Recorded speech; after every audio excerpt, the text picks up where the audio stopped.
So the time is now 6:01. I'm gonna go ahead, 6:02, sorry. Call this meeting to order. Could we have a roll call, please? Yes. Chair, Commissioner Rhodes, Is excused. Vice Chair Richardson, Present. Commissioner Edmondson, present. Commissioner Khan, Present. Commissioner Banks, Commissioner Crosby, present. Commissioner Query, present. Commissioner Eister, Present. Thank you. Are there any public comments today? Seeing nobody here, we'll go ahead and move on. Consideration of the October minutes. Has everyone had the opportunity to look them over? Mm-hmm.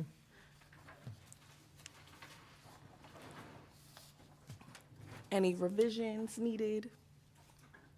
If not, I'll entertain a motion. Second.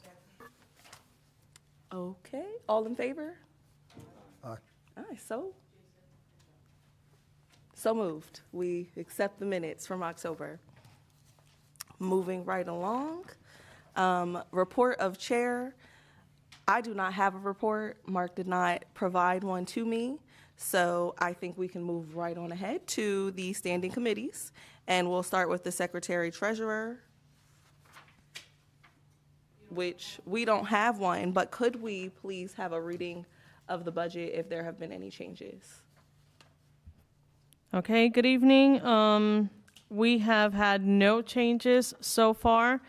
The last expenditure was for $150, and that was already said on last meeting, which was for a future training for our housing counselor. And thus far, we haven't had any other expenditures since last meeting. Okay, thank you very much. You're welcome. Moving right along to the personnel committee.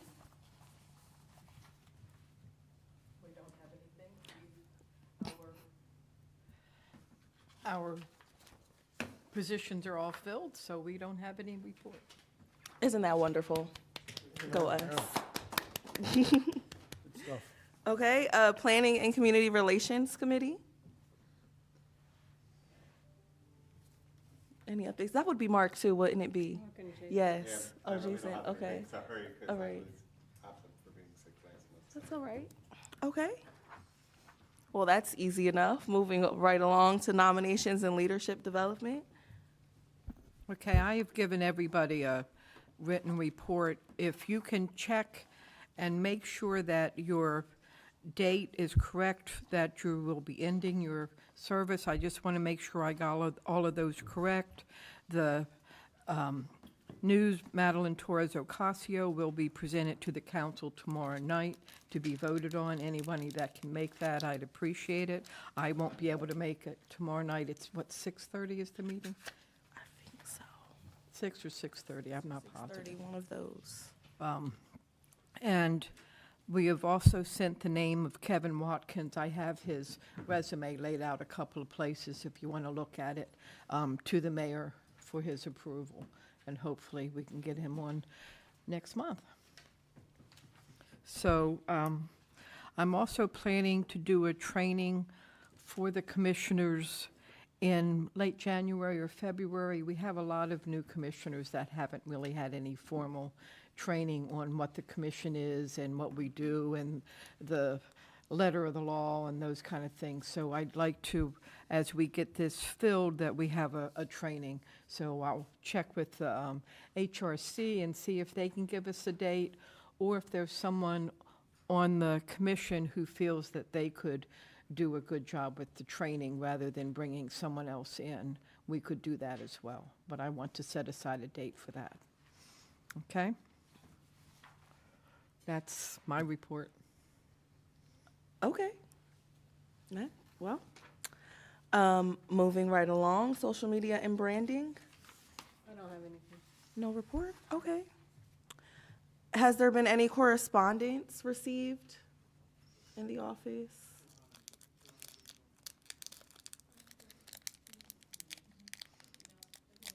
regular staff.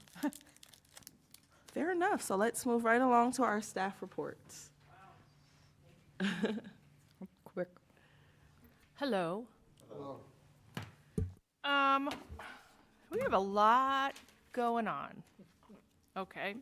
So the first thing I want to do is catch you up with where we are with the diversity event that we're planning. We're going to go ahead with April 26th as the date.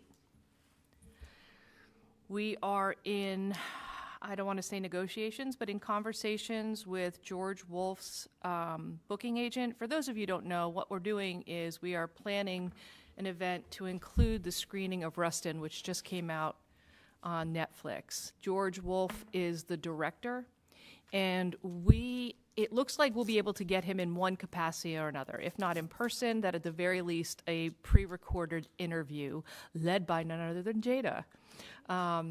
So this is pretty exciting, and then we can kind of go from there and see what a panel discussion could look like. But more on that as that unfolds. I am hoping next month to start reaching out to sponsors and donors, et cetera, to be able to give them kind of the cliff notes of what we're trying to do and see if we can round up some monies. This event will be held at the Appel Center. We are partnering with the Appel. So just to kind of get you a heads up on that.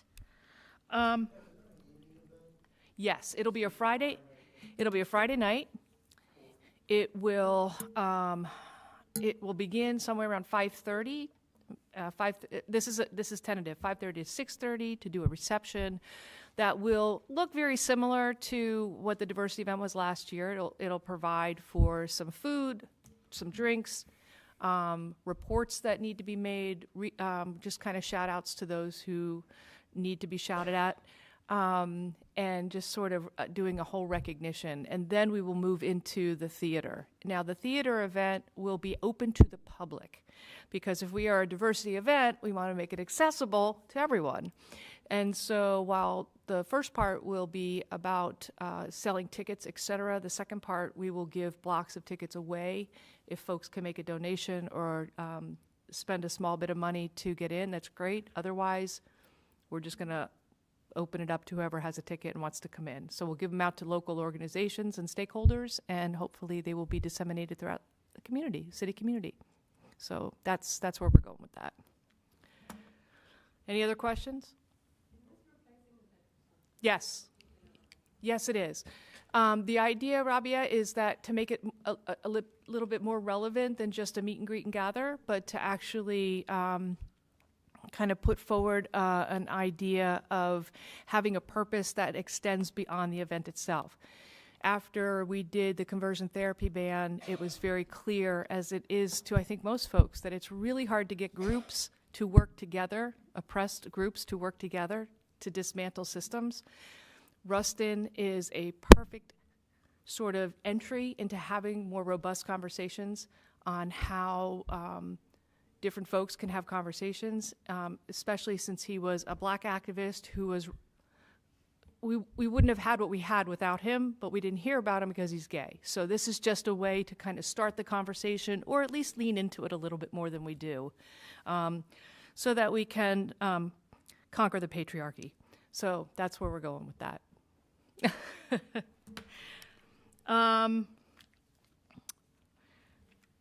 Did you all take a look at your agendas that were sent to you to note the paragraph that was part of an email?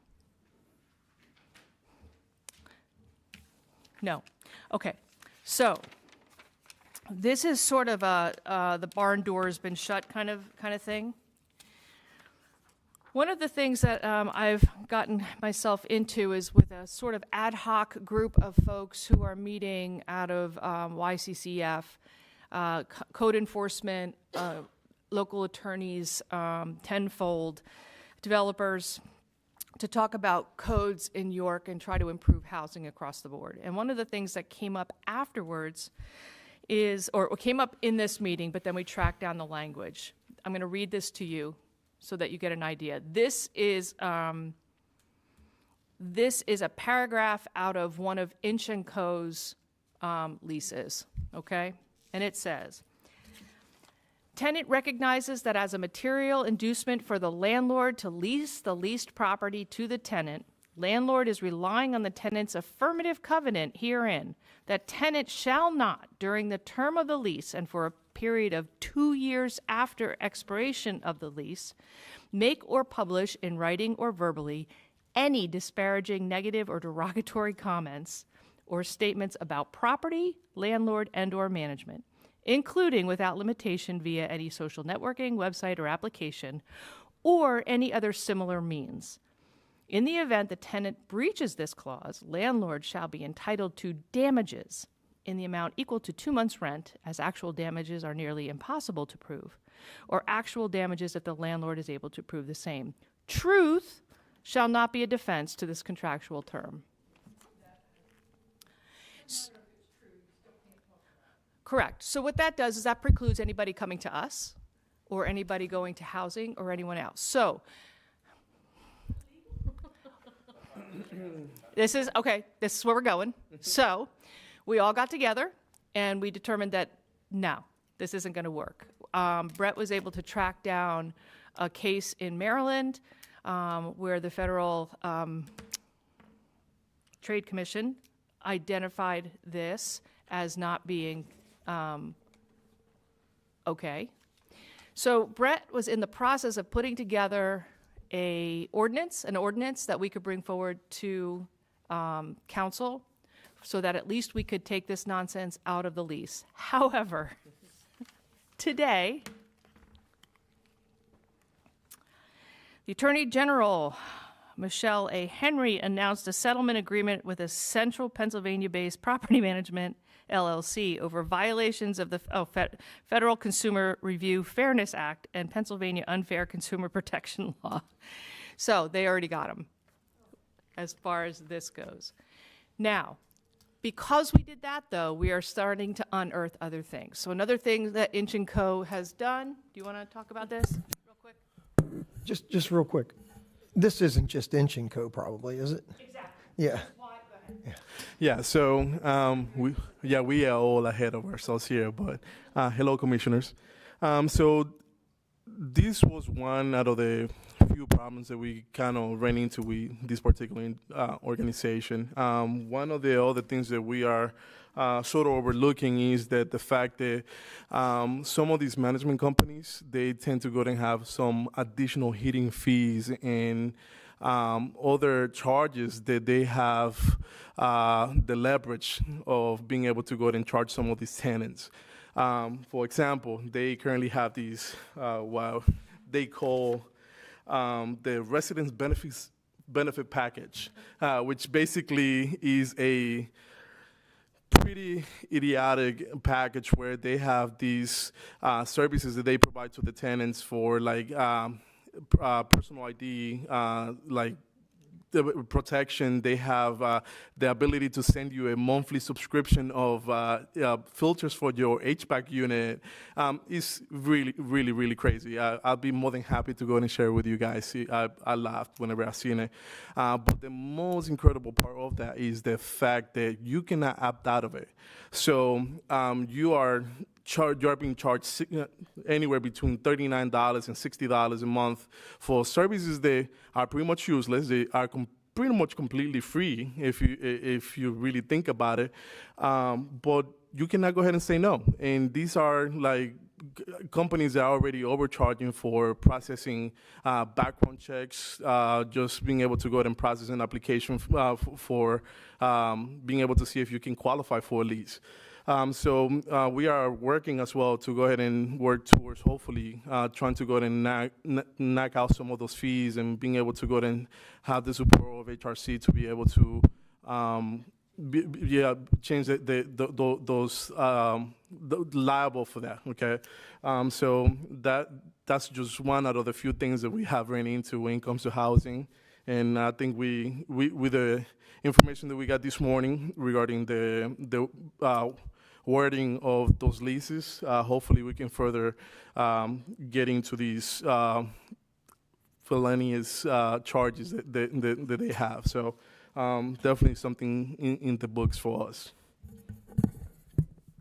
Miguel has gotten with James Crosby because the city has leases that they collect, which with landlords who are legit.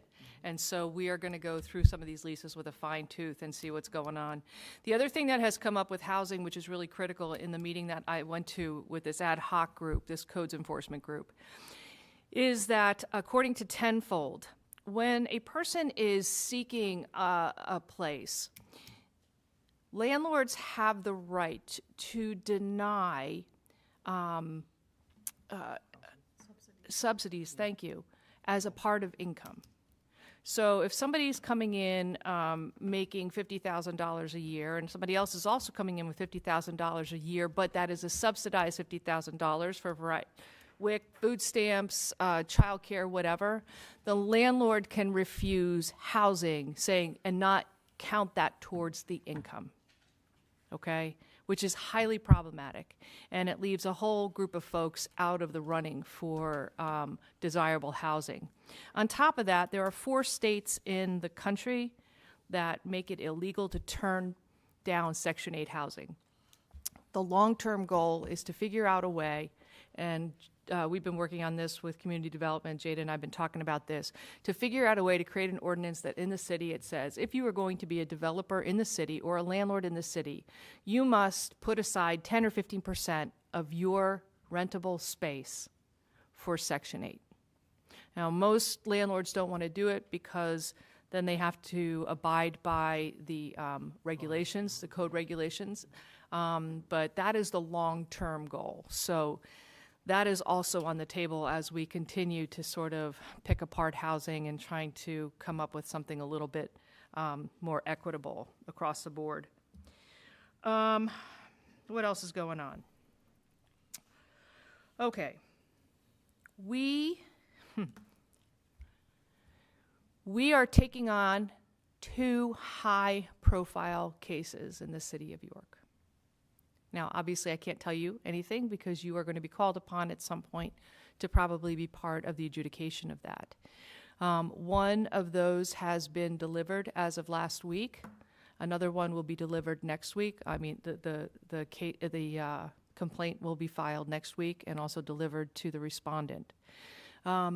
We anticipate that this could ruffle some feathers, and so. If, this is going to sound kind of bizarre, if you start hearing rumblings of this, don't keep it to yourself. Bring it to the commission so at least we all know what's going out there in the world. We have to make sure that if we do enter into adjudication, we can do so as objectively as possible, which is, I think, a hard thing to do in York, and I haven't been here long, but I think that's a fair assessment. But I want to give you a heads up that they're high profile, okay? Okay. Mark had asked me to talk to, forgive me, I can't remember her name. Mine, I'm sure you can remember it for me. A professor at York College. Mark has been wanting to do an internship, and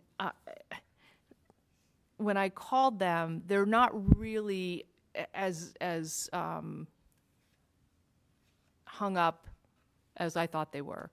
Mark had said that we could just make up a program and kind of get them going and give them something to do. They're not looking for that at all, so I really want that in the minutes because they want an established program that is already up and running or at least has specific goals and objectives so that it would be something over the long haul. They don't want something put in place just for an intern at this specific time. So I just wanted to make sure that we did that.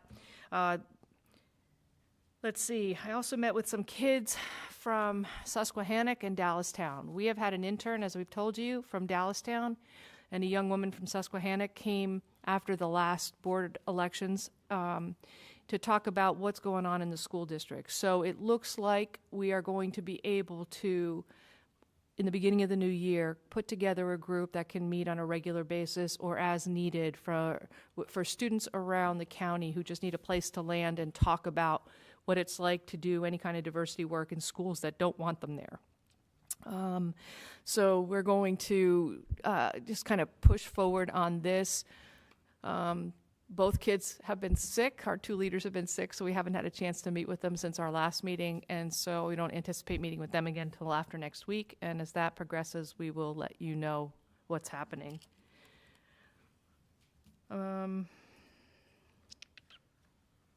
Oh, look at these fun things. You all have one up there. These are our new brochures. Thank you, Samara. And in it, you will find that we are offering trainings and programs, okay? While it does not state that there is a fee, we can say to folks, there's no fee, but donations are accepted, so that we are able to then provide some quality training and programs going forward. So share these with your friends. They make great gifts and stocking stuffers. Along with the candy cane, right. But this is really great, so thank you, Samara, for doing that. And that's all I got. This might be a silly question, but are these in Spanish too? Go ahead. Not yet, because I was waiting, number 1, for them to be approved by executive director, number 2, by the board. That way I don't have to go back in and start changing things. So if you guys give me the okay, then from now I can just, translate them into Spanish. Because Samara doesn't use Google like I do. Samara does a real translation, so they actually make sense to people who are reading them. Would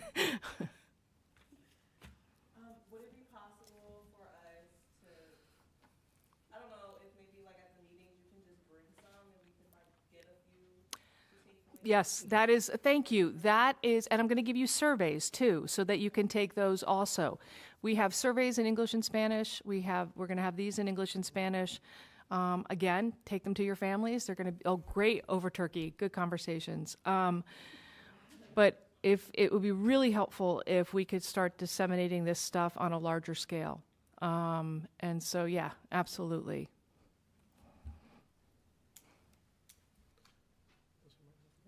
Yep.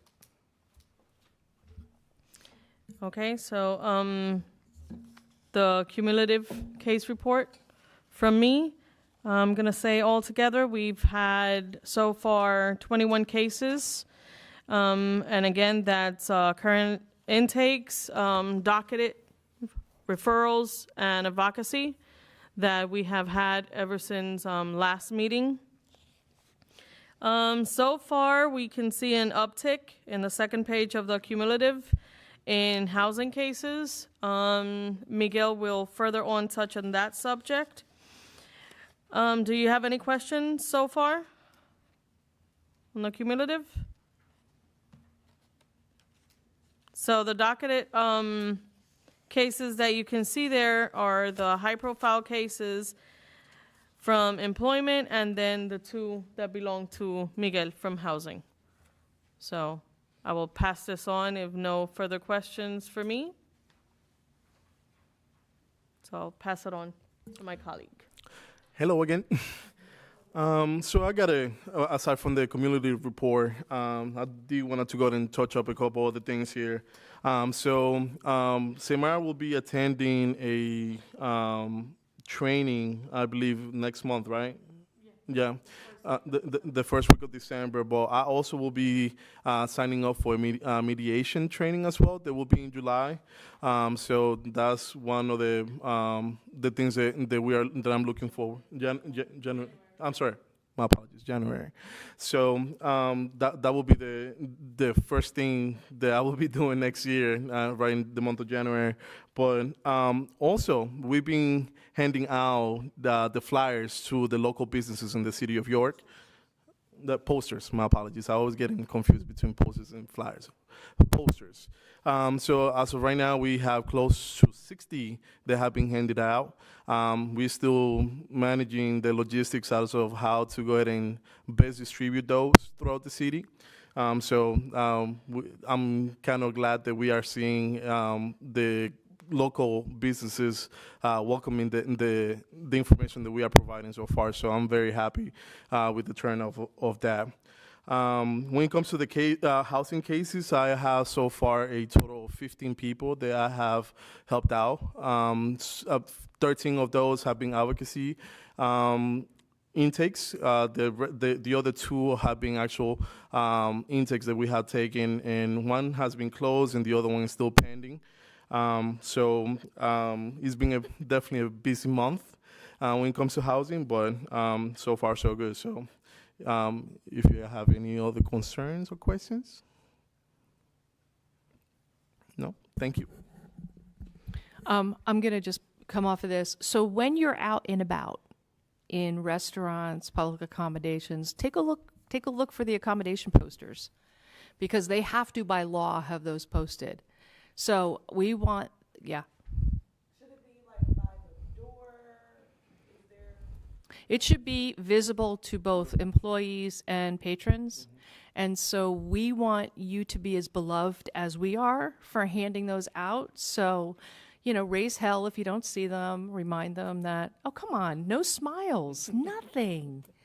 But yeah, look around and see if they're out there. We've had 2 pushbacks on them. One was about location, and the other.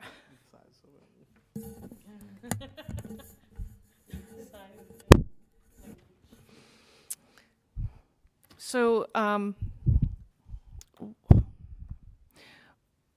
one center was wondering if we could make them smaller. Now we didn't go full poster because they take up a lot of room, and also wanted to know, do we really have to have the Spanish ones out? The Spanish ones. Now remember, half of the population of York is Latinx or Hispanic. And so that's the pushback we got. So we said yes.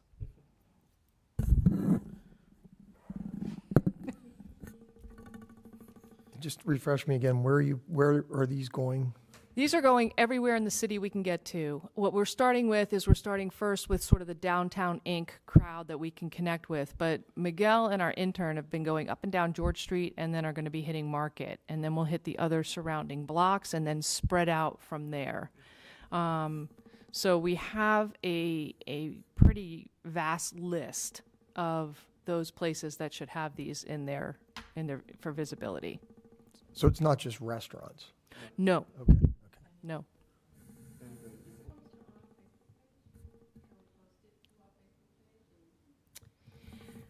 You can.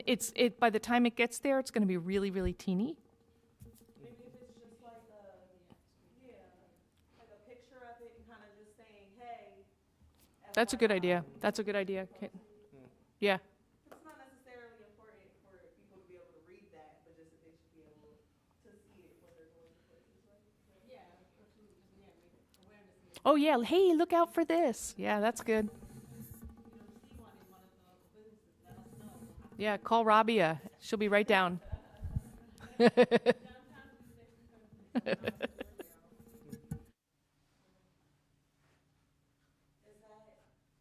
Is that all for the staff report? Thank you very much. Can I just ask a quick question? Yes. Because I'm new, I guess I don't know, but on this sheet, the current intakes, how come most of them do not show the protected class?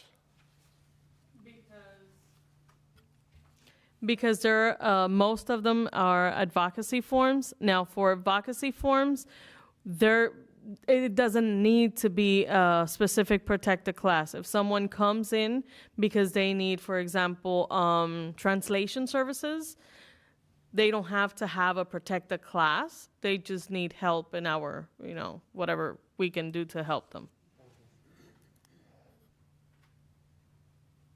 Any other questions? I'm just going to add one more thing to that. But we do keep track of folks who are in protected classes or different demographics for statistical reasons. But they don't have to be on that particular sheet. Thank you. So is there any unfinished business from the last meeting? It doesn't appear to be. No. Any new business?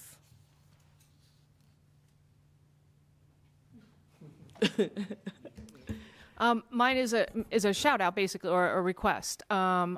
We are going to be coming up on this diversity event pretty quickly, and it is going to require a tremendous amount of time and energy. You have heard what we do when we are not planning an event. So we really need assistance in some capacity or other, and I'm pretty flexible in determining what that could be. As it turns out, if you have contacts out there in the world that you know could be potential donors, let's have a conversation about that, and I'll get you the documents that explain what we're doing. If you happen to be good at setting up or decorating, if you happen to know different food services that are BIPOC owned, that could be potential. We're going to do a kind of a smattering of flavors. Then get with me and let's see if we can figure out how to do that so that we are using those areas in which we have talents and passion and can help us get some things done so that we're not trying to do this all ourselves. Okay? Thank you. Can you email me some Wednesdays you have some openings? Say again? Can you email me some Wednesdays you have some open? Can I email you what? Wednesdays you have open. Wednesdays? Yes. Because that's my available date, so I could come and talk to you about some stuff. You give me the Wednesday that you're going to show up. How's that? Because we're there, and there are a lot of different things going on. But if you're coming in, just give me a Wednesday that works for you that you're going to come in. Okay? Okay. And I just want to say, I think it's really impressive what you uncovered on these leases. Because I don't know how anybody would know that that's going on if you weren't involved in that, and it sounds pretty egregious. Yeah. So that's nice work to uncover that, and I think it's probably a much bigger box than what you've uncovered so far, but that's really nice work. Thank you, John. I want to make sure that we are calling this what it is, because what we have, when you look at predatory lending kind of things that are going on, it's because there aren't regulations in place that stop them from happening. When you have discrimination by default, it's like built into the system. They're not actually discriminating by something they're doing. They're discriminating by not doing things they should. And when you're looking at this historically, what we have to identify is that this is contemporary redlining, that what is in play right now are mechanisms to weed out undesirable tenants. And you can define that however you want. I know how I would define it based on what landlords do. But there is discrimination going on as far as race, ability, and socioeconomic class by some of these things that are not actively discriminating, but are built into the system. So I want us to name it because it's really important that in doing anti-racist work, in doing social justice work, and anti-discrimination work, that we are able to start to identify how systems stay in place by changing the language and the mechanism by which they still maintain those isms, right? And so this is a perfect example. So I'm gonna preach to that tonight, so that we can become more attuned when we see it. Was Income then made aware that this language had to be taken out of there? Well, they will now because the Attorney General took them to court. So, yeah, that was that in particular. So that's a plus. Now, that does not address the other issue of this concierge program that they have come up with, which is these false sales. But the fact that you cannot say I don't want it is a hidden fee. So, yeah. How did that come to your take? Like, how did you come across that language? At the meeting that I attended with the ad hoc, Tenfold had noted that language, and we immediately started the conversation. This can't be legal because it keeps folks from seeking assistance when they're being taken advantage of. And that just got the ball going. You sign in advance that you won't complain because we know we're going to discriminate against you and cause havoc. Exactly. It's signing an NDA, and you don't even know what an NDA is, right? So. Didn't they go bankrupt or get bought out, or what was that Yeah, I didn't hear anything about that. They've got a lot of money as far as I believe. They did. Yeah. I They're just the wanna ones. reiterate that this is very important work, Miguel, that you all did, because York has already been identified as being the second highest, city for evictions right now. Wow. And this is something that's definitely gonna be ongoing. So, good job. So we keep opening more cans of worms. So the other thing Miguel found out today is that in every court in town, the fees for filing are not the same. So the You mean different, across the county? no, or the city, the different eviction courts have different fees. Like the different magistrates? That's interesting. Huh. So the judge gets to set their own rate? So Interesting. So something that I forgot completely. I'm too excited, but I will be partaking in some of the upcoming housing eviction court hearings. So I'm gonna go ahead and take the 4 individual court offices here in York, and I will be attending to go ahead and just hear some of the things that are happening when it comes to the evictions happening in York. So. While I was doing that, connecting with each individual office, I also took the time to go ahead and find out the pricing of these fees when it comes to each individual office, because they are not the same. There's 4 here locally in York, 4 offices, and they all of them have completely different pricing. So you could go to, depending on where you are living, based off of that, they would assign a magistrate or court office for you, and they have different pricing for that. So that is a very troublesome. Just looking at the fact that a lot of the people that end up being filed for eviction are unable to go ahead and pay for those fees. And not only that, but I could just imagine a person going through those type of problems, that having to go ahead and have to figure out what the price of those services will be. So that's also something that I will be looking into with these, hopefully, these visits to the court. So it was something that was very troublesome whenever we looked at those numbers, and we're definitely going to go ahead and see what we can do to go ahead and see how we can alleviate that. And why does the tenant pay those fees? The landlord has the ability to go ahead and charge those fees. So they originally, whenever a landlord goes ahead and files for the eviction, they pay for it ahead of time. But then they end up having to go ahead and being they get refunded ultimately, because you end up paying that directly to the management companies or whatever landlord you rent from. So that's ultimately why those fees end up being falling onto the hands of whoever is the renter. So definitely something that. Some of these fees, they can go anywhere from $150 to $190 easily. So if you're already behind on your rent and you are being asked to go ahead and go to court, I don't see how that can be helpful to anyone. So that's just a small part of the big problem. So definitely something that we definitely found out today.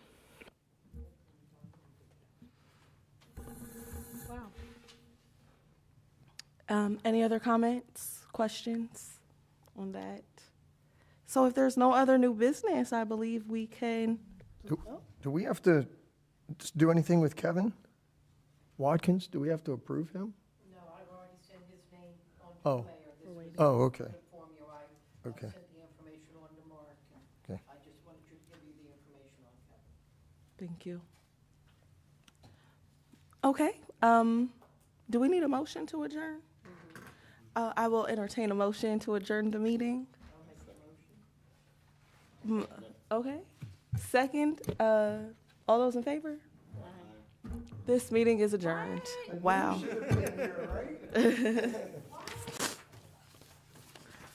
What a night.